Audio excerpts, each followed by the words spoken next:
আমার লাইফটা না বড় অদ্ভুত, জানো তো। যখন ছেলে ছোট ছিল তখন আমার কাজ ছিল সকালবেলা ঘুম থেকে উঠেই ছেলেকে তুলে রেডি করে ওকে স্কুলে পাঠানো। আর এখন দেখো লাইফটা কেমন থেমে গেছে। বলে না, বাচ্চা কাচ্চা যতদিন ছোট থাকে ততদিন মায়ের শান্তি, আর যখন বড় হয়ে যায় তখন কিন্তু মায়ের সময় কাটানোর জন্য কি করব আর কি না করব সেটাই আমরা ভাবতে থাকি। তো সকালবেলা গার্ডেনে কাজ করে চলে এলাম রান্নাঘরে। দেখলে আমি বিউলির ডাল এবং চাল ভিজিয়ে রেখেছিলাম, সেটাকে এখন বেটে রেডি করব।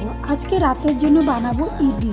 আর জানো তো, এই ইডলি বানানো কিন্তু আমি আগে জানতাম না। আমি ফার্স্ট যখন মালদা কোয়ার্টারে থাকতাম তখন আমি একটা দিদিভাইয়ের কাছ থেকে আমি এই ইডলি বা ধোসা রেসিপিটা শিখেছি।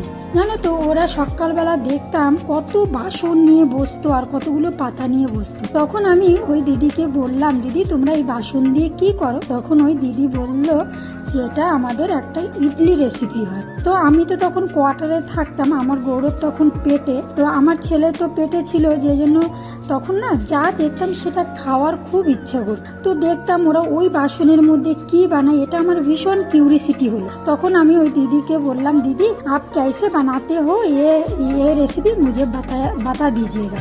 তখন তো আর ফোনের যুগ ছিল না যে ফোন দেখে সার্চ করব বা কিছু। তখন না ওই দিদি আমাকে বুঝতে পারলো যে আমার মনে এটা খেতে ইচ্ছা করছে, যেহেতু আমি প্রেগনেন্ট ছিলাম।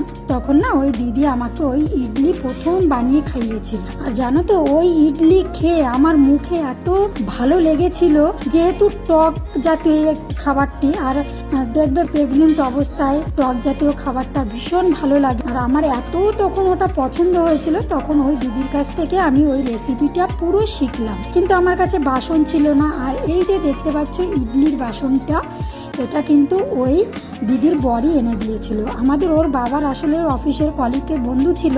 তো ওই দাদাকে বললাম, দাদা আমাকে একটা এই ইডলি কুকার এনে দাও। তখন ওর বাবা বলল যে ঠিক আছে, ওকে টাকা আমি দিয়ে দিচ্ছি, ওই দাদা এনে দেবে। তারপরে না আমাকে ওই দাদা এই ইডলির কুকারটা এনে দেয়। তারপর থেকে আমি ওই ইডলি বানানো শিখেছি। আর দেখো এখানে ওর বাবার নামও কিন্তু এই ইডলি কুকারটার মধ্যে লেখা রয়েছে। সত্যি আমাদের সময় আমরা কত বোকা ছিলাম, এখন কত সুযোগ সুবিধা হয়েছে, সব জিনিস অনলাইনে পাওয়া যায়। আর আমাদের সময় কোনো কিছুই পেতাম না, কোনো রেসিপি শিখতে পারতাম না। আমাদের তখন ছিল বই, পেপার, এইসব দেখে দেখে আমাদের রান্না শিখতে হতো।